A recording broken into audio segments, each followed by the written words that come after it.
Hi everybody, and welcome to today's presentation. My name is Jim Kuthi. I'm a principal consultant with Biddle Consulting Group, which is the originator and the distributor of CritiCall pre-employment testing software. And today's talk is going to be about research proves that CritiCall is a strong predictor of job performance success. And it's based upon a Highway Patrol Criterion Validity study that was conducted in 2013. I wanted to talk to you first about the goals of today's presentations. First, I wanted to provide you with an overview of studies that demonstrate the effectiveness of CritiCall pre-employment testing software. And I want to review the outcomes of those studies. I'm also going to provide you some information to both current and future CritiCall users about the importance of why we conduct these studies and how they can affect you. And also, I want to make an offer to all PSAPs the opportunity to participate in the ongoing Criterion Validation study for no charge or obligation. And at the end of the talk today, we'll talk a little bit more about how you can participate and get some information. Participation can result in evidence that CritiCall testing is fair and job-related for those PSAPs that provide data during such a validation study. As you may already know, CritiCall has a built-in what's called content-related validation study, which shows that the content of the test is similar to the content of the job. By criterion-related validation, which we'll talk about more in a few moments, we're talking about a statistical relationship or an actual relationship between test scores and job performance, and we'll talk more about that in a few moments. I'd first like to share with you a little bit about myself, just so you know where I'm coming from. I was both a deputy sheriff in Nevada and California. I was also a search and rescue coordinator for a county in Nevada. I also have a master's and PhD in industrial and organizational psychology, which is the study of the selection and promotion of people into various positions. I have about 20 years of experience in the human resource consulting industry, and I've designed dozens of employment selection devices for public safety organizations around the country. I used to consult to the International Association of Chiefs of Police before I started here with Biddle Consulting Group. I'm also the author and founder of the CritiCall pre-employment testing software for the testing of public safety dispatchers and call takers. And I've personally conducted 2 national dispatcher call taker job analysis studies, which we open up about every 8 to 10 years to agencies to participate in, so that they can use that information to provide evidence to their employers, such as the county board or the city council or things like that, as to what it is dispatchers and call takers do. I personally authored a number of articles in a variety of public safety related and human resource related magazines, such as 911 magazine, the APCO Journal, the Emergency Number Professional, The Call, the National Journal of Emergency Dispatch, Law Enforcement Executive Forum, and so on. And I'm also a peer reviewer, which means that I look at articles that other people write for several different public safety related and EEO or Equal Employment Opportunity related publications, such as the Calls, the Annals of Emergency Dispatch and Response, and Equal Employment Opportunity Insight, which is an in-house publication of Biddle Consulting Group. So let me tell you about today's about the study we're going to look at today. It was a study of a large state highway patrol agency, which was is located in the southeastern United States.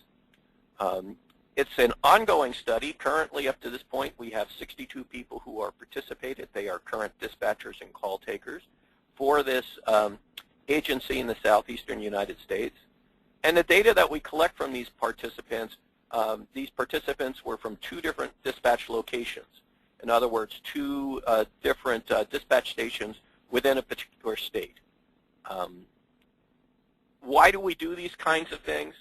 Well, under the Federal Uniform Guidelines and Employee Selection Procedures, which are the guidelines that cover pre-employment testing, a employer is obligated to provide evidence of the validity or job-relatedness of a selection practice if that practice results in adverse impact. And there's 2 terms in here that we want to talk about. One is validity and the other is adverse impact, and I'll talk about what both of those mean in the pre-employment testing spectrum. I'll start with what is validation. Traditionally, when we talk about validation, it refers to making sure that a selection practice, procedure, or test appropriately measures what it's designed to measure. And that seems kind of a little bit abstract, but in terms of what Employment Opportunity Commission and the courts look for in the legal realm is you can say that a selection practice, procedure, or test is valid if it can be proven by an employer that it is job-related and consistent with business necessity. And we'll talk about what the requirements are for that. The first thing I want to talk about is also adverse impact, because that's the trigger for when an employer must provide evidence of the validity of a testing process. Adverse impact is when there's a substantially different rate in the selection, such as the hiring, promotion, or making other related employment decisions, which work to the disadvantage of members of a race, sex, or ethnic group. And this is from Title VII of the Civil Rights Act of 1964. Well, since 1964, other groups have been added, such as the Age Discrimination in Employment Act, which expands the Equal Employment Acts to include those who are 40 or more years of age as a so if there's adverse impact, if those over the age of 40 are adversely impacted by a selection process, the employer must be able to show that that employment practice is job-related and consistent with business necessity as defined by the courts. Other municipalities and jurisdictions have expanded these to other areas, such as sexual identity. There's actually, in the city of Cincinnati, I recall there was a section of their Equal Employment Opportunity Acts that was related to regional issues, so that people who from Appalachia were not discriminated against because there was some discrimination going on a number of years ago, and so they actually wrote that into their Equal Employment Opportunity law. But most of these go back to the Civil Rights Act of 1964, which provides the guidelines under which employers operate when desiring to demonstrate the job-related of testing that they might use. So the question then comes up, does CritiCall in general have adverse impact? The problem with that statement or that question is the fact that we cannot make a blanket statement about whether CritiCall has adverse impact, because it depends on what cutoff scores you use when making employment decisions. And for those of you who currently use CritiCall, you may already know that under the CritiCall validation wizard, agencies get to set their own job-related cutoff scores.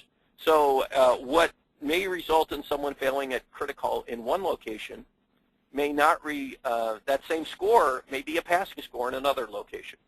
Because of that, we cannot conduct national adverse impact analyses.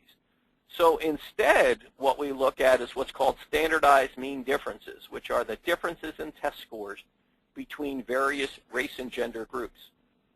And what our studies have shown, and which are published in our National Job Analysis and Validation Study, is that for differences between men and women, there are little or no test score differences for all of the subtests that we examined within CritiCall. In other words, men and women generally score about the same on all of the test modules that we looked at within CritiCall. We also examined for various racial and ethnic groups, and what we found is that there are generally no test score differences up to moderate test score differences. In other words, unlike many other types of tests, we did not find any large test score differences between test scores based upon race ethnicity. And this is important because many pre-employment tests that are out there currently do have large differences. Ours are shown to be having no differences to moderate, and only a few of the tests have moderate differences. And you can examine those on a race ethnicity breakdown if you wish by referring to the CritiCall content-related validation report, which is available upon request. Just contact CritiCall or email us and let us know that you want a copy of that report. It can be downloaded from our website for no charge, and you'll be able to look at that and see what the test score differences are. One thing we do note is that the test score differences are based on measures of actual job-related performance, not some test of abstract knowledge or skills or abilities or knowledge. And therefore, because they are related to, directly related to job performance, they're more easily defensible under the federal uniform guidelines. And the next several set of slides will show you how this type of testing is generally accepted by the courts. Before I do that, though, I want to talk about a question that I sometimes hear from people who are not overly familiar with testing. And the question comes up is, why don't we only use tests that have no adverse impact? We've actually received requests from agencies saying that they only want to use tests that do not have adverse impact against women and minorities. And this is kind of a straw man argument. The reason for that is because sometimes differences based upon race or gender are related to real differences in the ability to perform the job. So for example, if someone's a recent immigrant to the United States, they may not be able to clearly understand written and spoken English.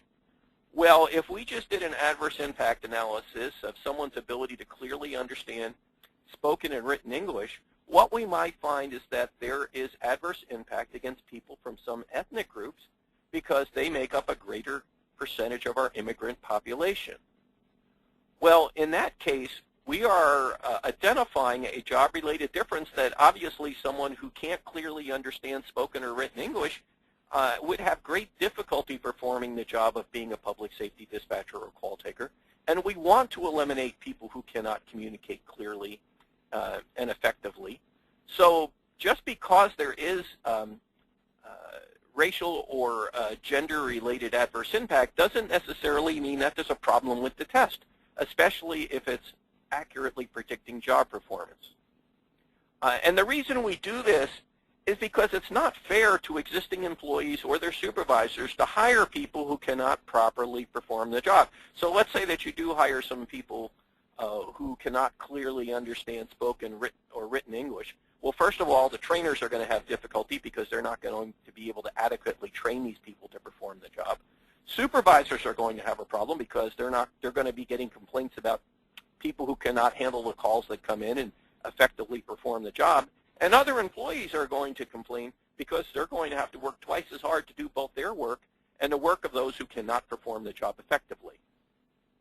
So hiring candidates who cannot effectively perform the job can negatively affect both current employees, supervisors, and also trainers. So we want to make sure that the people that we're hiring are able to perform the job. One of the things that we want to remind our listeners is that CritiCall is based upon solid research. We've conducted a number of research studies, including 2 national job analysis studies, that collected information from dozens of PSAPs. The second study, we collected data from about 80 different PSAPs from around the country. And we also collected feedback from hundreds of job experts from around the country to help ensure the job-relatedness of CritiCall testing. Also, CritiCall has been adopted and validated using a content-related validation approach by more than 1,000 public safety agencies throughout the United States and Canada. And that includes the United States Department of Homeland Security, the Royal Canadian Mounted Police, and about 40% of all state police and highway patrol agencies around the nation. So quite a number of agencies have already performed some basic job-related studies themselves using a tool that CritiCall provides to help aid in the defensibility of their testing if they were ever challenged. Another thing that CritiCall has going for it is the fact that it measures many different types of work behaviors directly, rather than having to indirectly infer whether test performance might be related to job performance. For virtually all of the CritiCall tests, we can say that if you can perform this task during CritiCall testing, you're likely to be able to perform a similar task on the job. And that's something that can be very important. So what are some of the skills that CritiCall measures? For those of you who already use CritiCall, this is a review, but I do want to point it out that CritiCall measures things such as computer use, the entry of data that's read by the candidate, the entry of data that's heard by the candidate, decision-making, listening and understanding instructions, recalling information that's presented to them, being able to read and understand maps. Now, one of the things to keep in mind about the map reading test is that the job candidate does not need any previous training or experience in how to read maps in order to do well on the CritiCall test. Instead, they have to be able to follow instructions, know left from right, know up from down, things like that, and they can do well on that test.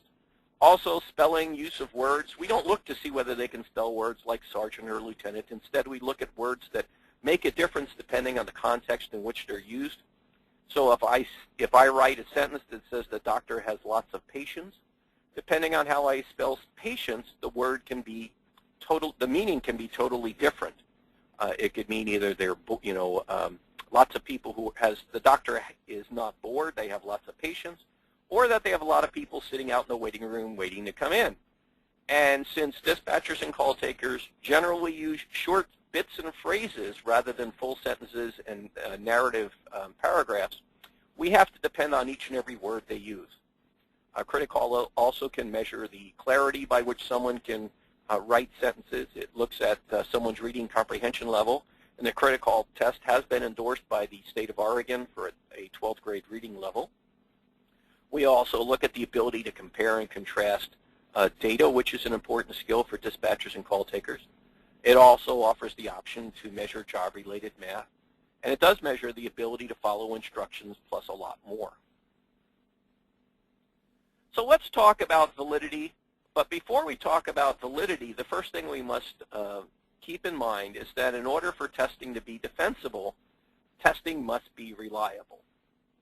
And what do we mean by reliability? Reliability is the degree to which test scores are consistent, dependable, or repeatable.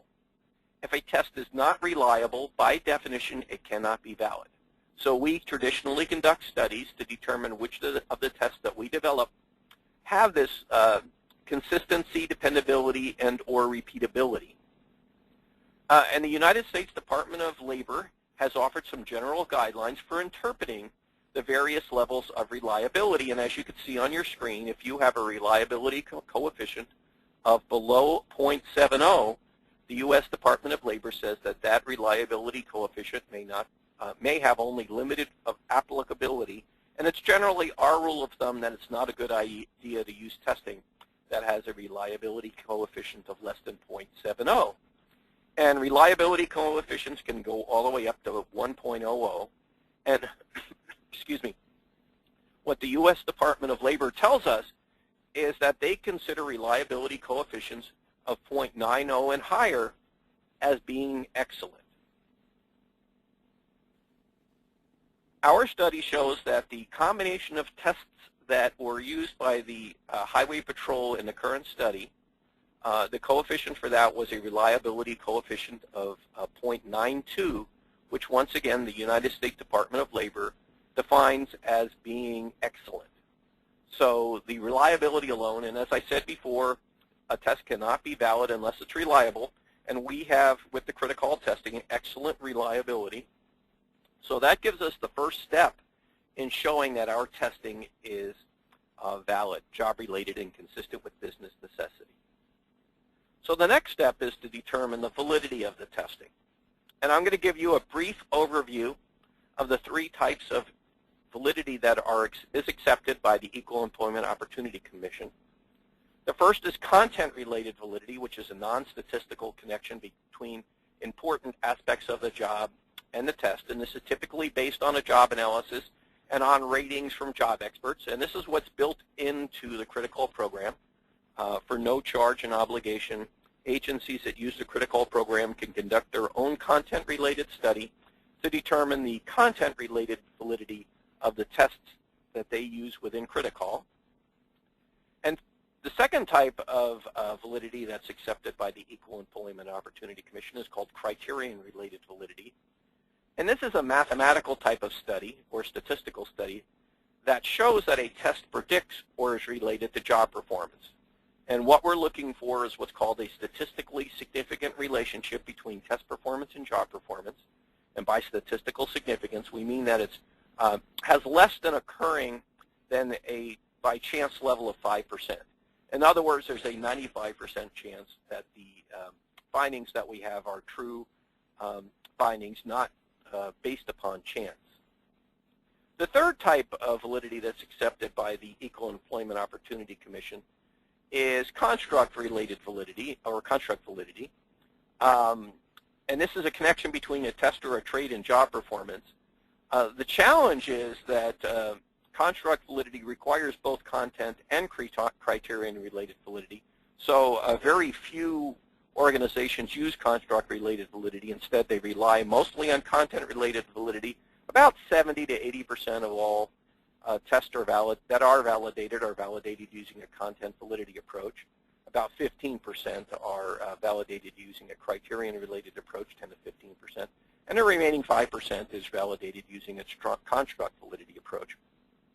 So as you can see, there are various different types. Which one is preferred by the courts and the Equal Employment Opportunity Commission? Well, the courts have told us that no one type of validity is superior to the other. So if you have content-related validity, that's good enough. If you have criterion-related validity, that's good enough. And don't forget that construct-related validity requires both content and criterion-related validity. So both of those need to be done in order to have a construct validity argument. So how do we conduct content-related validity? Well, what we normally do is conduct a job analysis. And in the case of CritiCall, we conducted 2 national job analysis studies. We also invite organizations to participate in the national job analysis studies so they can indicate the importance and frequency of job duties. And we identify those job duties that are critical or important to overall job performance. We also identify knowledge, skills, and abilities that are necessary to perform those job duties. The reason that there's a little section of the knowledge, skills, and abilities circle that's cut out, there are some knowledge, skills, and abilities that are not observable. And those cannot be validated using a content-related validation approach. We have to validate those using a different approach, such as criterion validation. But if the knowledge, skills, and abilities, if we can define those in terms of observable behaviors or work outcomes, well, we can then use a content validation approach. And then what we do is for each one of the knowledge, skills, and abilities, we want to make certain that each one of those are related to one or more important or critical work behaviors or job duties. And this is because under a content-related validation approach, we can only measure those job duties that are important or critical to job performance.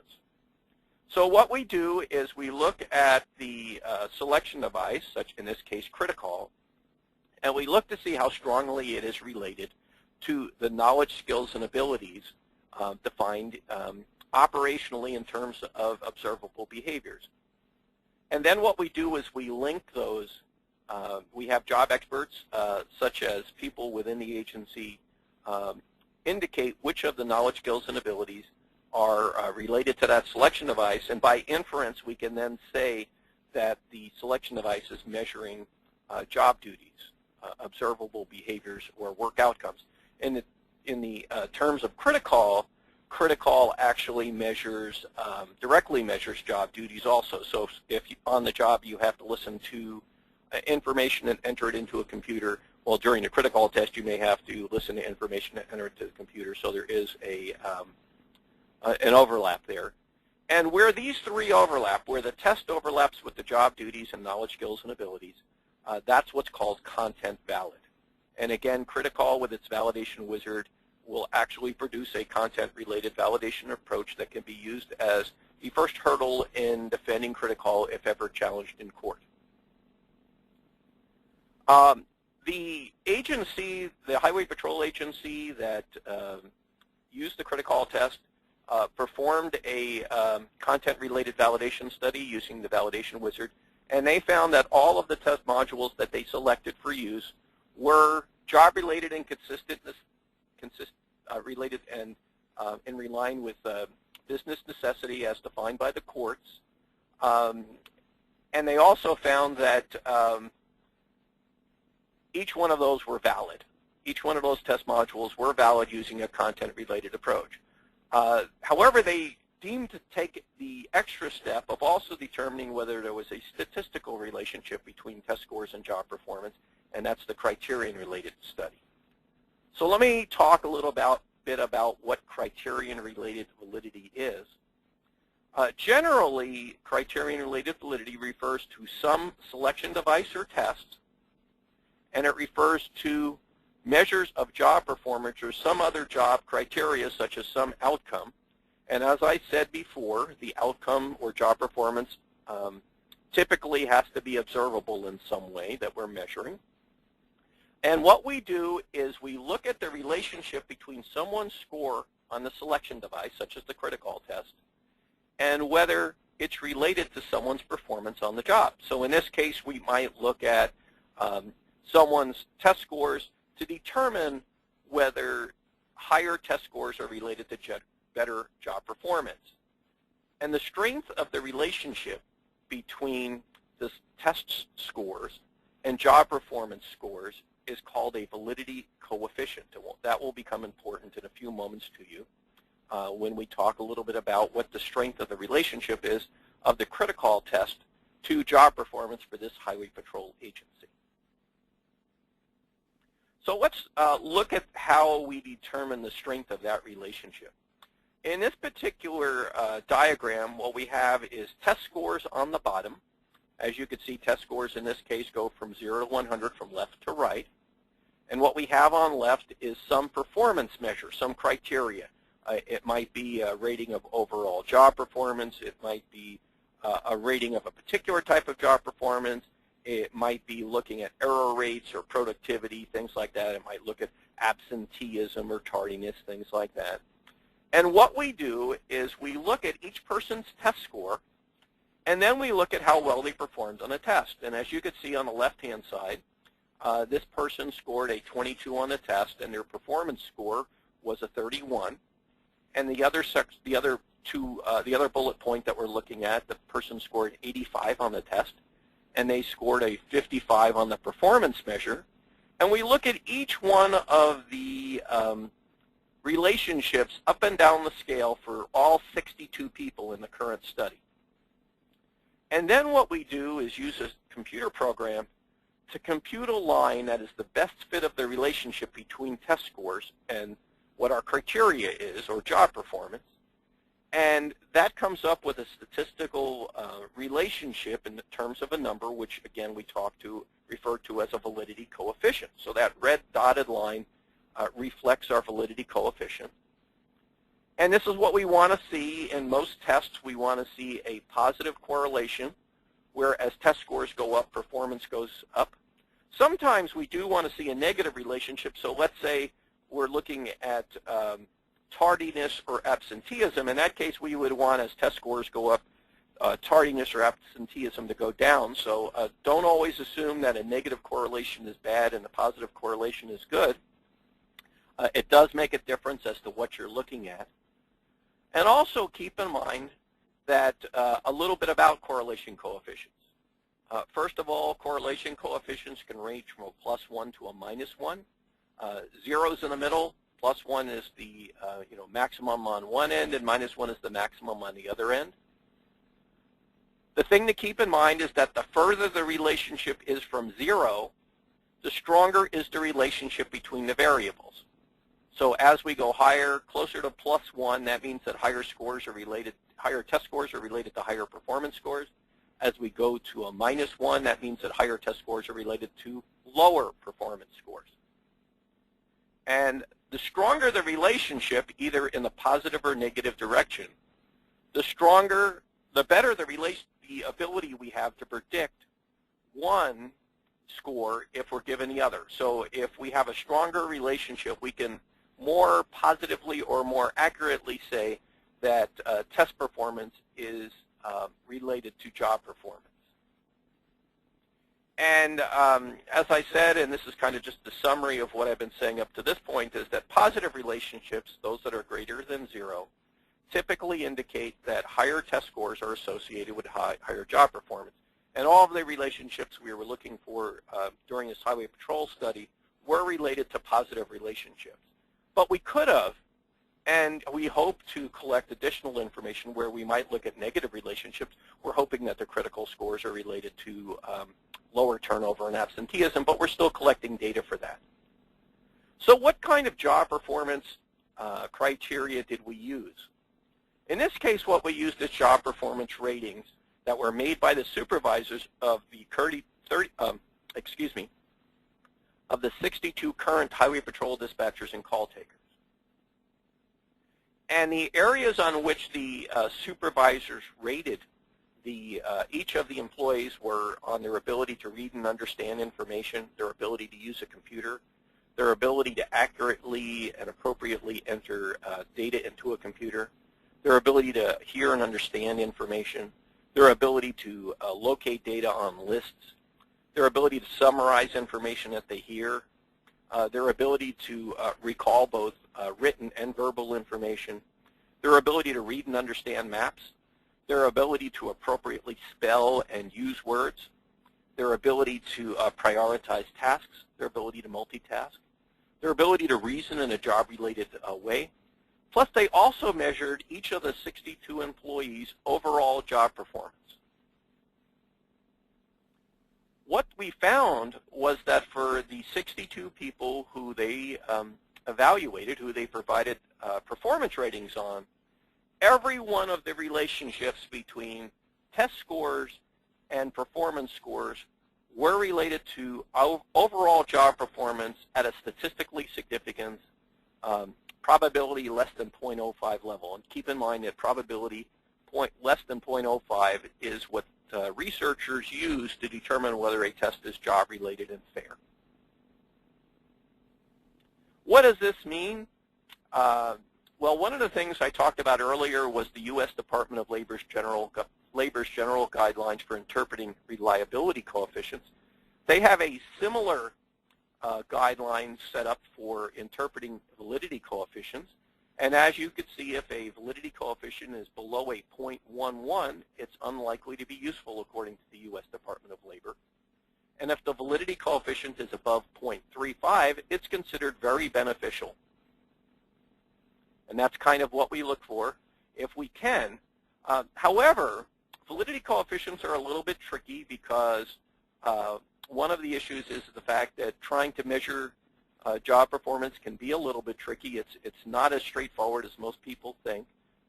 We have to make some judgment calls. So for example, when we ask employers to rate their employees' performance, they're using sometimes subjective ratings. You know, if I say what's someone's overall job performance, they don't typically, they can't pull specific numbers. They have to kind of use their judgment, which is fine. But what that means is sometimes the relationships are not as clear as we would like. But what we look for is higher validity coefficients. And one of the things that the U.S. Department of Labor tells us in their 2000 report is that validity coefficients, unlike reliability coefficients, rarely exceed a level of 0.40. So if you see a validity of coefficient of 0.40 or higher, that's up in the upper stratosphere. That's something that's typically you're unlikely to find for most types of tests. For example, when we look at personality tests, it's not unusual for us to find validity coefficients ranging in the 0.15 to 0.20 area. But of course, more is better, so we try to find validity coefficients that are above those areas. So what did we find in the current study? What we found is that the relationship between people's overall scores, their composite scores on the CritiCall tests, and their overall rating of job performance was at a 0.41 level, which once again the U.S. Department of Labor considers to be very beneficial.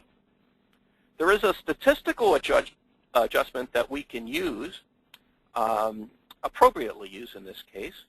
And again, as I said, when you're measuring something for someone's performance on the job, sometimes it's not as 100% reliable as we would like, so we could use a statistical adjustment for the unreliability of that performance. In this case, we use a statistical adjustment, and that adjusts the CritiCall validity coefficient up to a 0.44, which is even better. However, keep in mind that the unadjusted or uncorrected validity coefficient, which means the raw relationship between test scores and job performance ratings, was still in the very beneficial category, which is very important to keep in mind. it's one of those tests that we rarely see having such a strong relationship. I've been doing this for about 20 years, and there's very few tests that I'll find that have that level of relationship. Why is this important to you as a PSAP agency?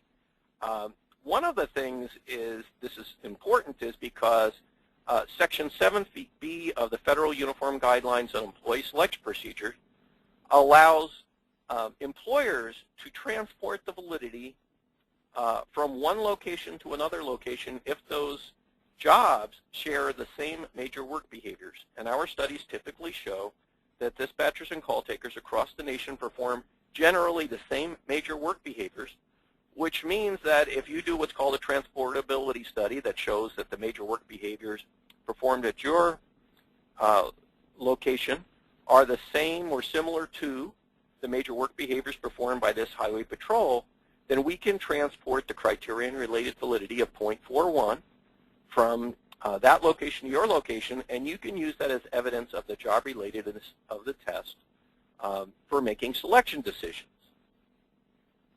Why is this important in general? Well, for example, one of the things that we have to do when we're doing what's called an expectancy table, which this is an expectancy table, which shows the relationship between success on the job, likelihood of success on the job, and people's test scores. In this particular case, what we were looking at is that we make an assumption that somebody's performance on the test, if there was no testing at all, was at a specific level, and if we go to the validation report, we'll be able to look that up. But in this case, what we found is, test scores are on the left, which is their percentile scores on the test. We converted for purposes of this particular slide, we converted people's T-scores, which are the composite scores on the CritiCall test, into percentile scores. And then the likelihood that people will be successful on the job. And what we found is that on a percentile basis, in other words, for people who score at the 60th percentile or higher, 77% of those people, those test takers, are likely to succeed on the job. For people who are in the 50th to 60th percentile, 63% of those people are likely to succeed on the job. People who are in the 40th to 50th percentile, 59% are likely to succeed. Similarly, people who score in the 30th to 40th percentile have a 54% chance of success. From the 20th to 30th percentile, have a 48% chance of success on the job. And for those who score less than a 20th percentile, only have a 35%. This is important because we're assuming that a number of these people are going to be successful even if there weren't any testing. So we're actually predicting much higher than a chance level, which is really important to keep in mind. If you select people at random, a certain number of those people will be able to succeed. What CritiCall does is greatly increase the likelihood that you're going to select people who are going to succeed on the job. The other thing to keep in mind is that this is likelihood of success based upon the CritiCall score alone. We never recommend that someone should hire based upon CritiCall test score alone. We also recommend, for example, that you look at someone's ability to communicate verbally using something such as an interview. We also suggest that you look at someone's ability, someone's personality. So we look at personality test scores and conducting a background investigation and things like that. So you would add the CritiCall test scores to these other scores, and that would improve your likelihood of predicting success even greater. So keep in mind that those who score the best using this particular assumption, that 77% of those people would score if you only use CritiCall test scores, and then when you add those other things in, that can even increase your probability of selecting the best people for the job. We invite other public safety agencies to participate in the criterion-related study for no charge or obligation. We can include your test scores along with this State Highway Patrol agency. We prefer, and this is nothing to do with the quality of information that would be provided by smaller agencies, but because this is a statistical analysis, we generally would like larger sample sizes. So if you have a larger agency that would like to participate in a criterion-related study, if you have a smaller agency, we can combine your scores with other agencies, and you would gain the benefits of that study, which is important. But if you have a larger agency, we can actually conduct a study related specifically for your agency, which can also be a great help to your organization in providing evidence of the job-relatedness of testing. How large? We generally, for conducting a single agency study, we generally prefer to have more than 100 test scores from more than 100 people and job performance ratings. And if you have questions, you can contact us here at CritiCall, and we would be happy to speak with you about that.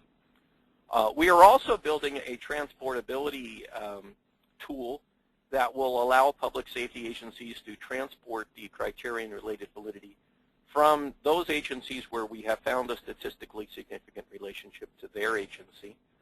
That should be up within the next 3 to 6 months, and you as a CritiCall user will be able to then transport the validity of the CritiCall testing from that the other organizations to yours. The only thing to keep in mind is that would assume that you use exactly the same test modules that were used by that state highway patrol agency, and you might want to use other test modules. In that case, you might want to simply rely on content-related studies that you can conduct using the validation wizard, which is built into CritiCall, or you could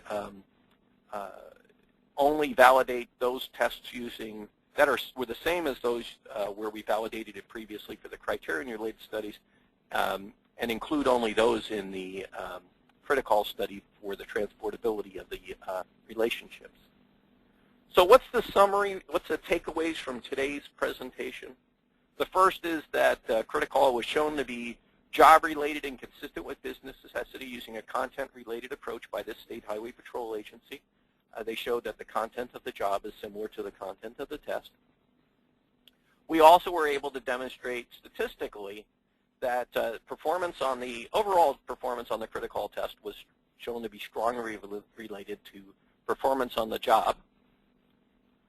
We also know, based upon what we talked about, that CritiCall measures many different types of knowledge, skills, and abilities that are required of job candidates so that they could succeed either during training and or on the job. And it also helps to measure more of the whole person, and the U.S. Department of Labor says a whole person approach is better. Whole person approach means that we look at lots of different parts of someone. We don't just look at their ability to enter data. We don't just look at someone's ability to speak and understand. We measure lots of different things, and CritiCall has more than 30 different sub-tests that you can measure many different types of knowledge, skills, and abilities.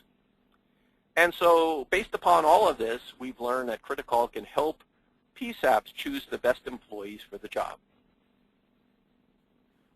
We would like to thank the Florida Highway Patrol for its participation in the current studies. As you might be able to guess from this slide, the 62 people who participate in the study were members of the Florida Highway Patrol. We're not listing their name for advertising purposes. We're listing it so that you have a clear and firm understanding that it was a legitimate study.